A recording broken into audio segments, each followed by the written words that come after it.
បាទ hello សួស្តីសួរអ្នកនរគ្នាតថ្ងៃនេះមកមើលដុំមួយគ្រាប់តាមពិតដុំគាត់ផ្ញើមកពីរគ្រាប់ណាគាត់ផ្ញើមកយូរថ្ងៃហើយជា3ថ្ងៃហើយតែដោយសារនេះអាមួយនេះវាបាក់រសនេះបាក់រសខ្ទាស់ណាអញ្ចឹងក៏ចាំគ្រឿងអញ្ចឹងខ្ញុំក៏អត់តតែបានធ្វើប៉ុន្តែថ្ងៃនេះយើងមកខ្ញុំមកធ្វើអានេះមួយសិនអានេះ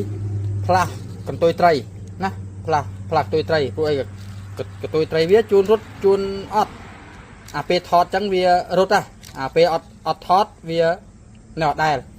ផ្លាស់កន្ទុយត្រីតែអត់លាងសម្អាតទេគ្រាន់តែនេះសម្អាតចានហ្គាខាងក្នុងអាក្រៅនេះក៏ជូតមិនជូតក៏បានដែរនេះសម្អាតតែចានហ្គាណាម្ចាស់គាត់ធ្វើតែប៉ុណ្្នឹងអត់ឲ្យលាងសម្អាតទេណាលាងសម្អាតតែចានហ្គាតោះទៅដោះអូខេនេះអ្នកនរនេះខ្មៅចេះណាអញ្ចឹង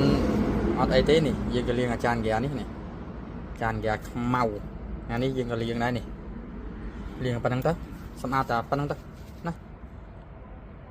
អានេះយើងក៏បតក់ប្រេងបតក់អីចូលទៅណាអូខេណោះនេះអានេះយើងដាក់នេះឃើញទេយើងបាញ់ស្ប្រេចូលស្ប្រេខ្លាញ់អានេះប្រេងអូខេស្អាតហើយអានេះយើងក៏លាងសម្អាតស្អាតហើយដែរចាំឲ្យស្ងួតបន្តិចរៀបចូលវិញគឺរួចស្រេចហើយលាងប៉ុណ្ណឹងហើយនឹងដូរកន្ទុយត្រីណាបដាងវ៉ាន់វេអីគឺលាងឲ្យឃើញថាតែណាវាកក្រិចជាយើងលាងទៅណាស្អាតចេះហេចៃញ៉ាញ់ចាំតែស្ងួតរៀបចូលបដ ாய் កន្ទុយត្រីដូរឡើយនេះកន្ទុយត្រីណាសម្រាប់អ្នកសួររកកន្ទុយត្រីនេះមានណានេះមានលក់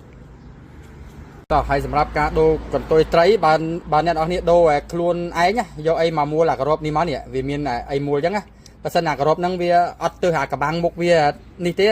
យើងអាចមួលបានមួលខ្លួនឯងមកនេះហើយគោះវាតម្លាក់មកគោះតម្លាក់បើវាអត់ធ្លាក់ទេយើងរកអីស្កោះវាតិចមកណាស្កោះវាតិចមកគោះវាទៅវាធ្លាក់ហើយធ្លាក់យ៉ាងកាត់ទៀតធ្លាក់នេះធ្លាក់គោះវាតែអញ្ចឹងមកវាធ្លាក់ហើយមិនឲ្យគោះខ្លាំងពេកយ៉ាត់បាក់តែបាក់អត់មានណាទទួលសងទេស្កោះចេញមកស្អាតបាត់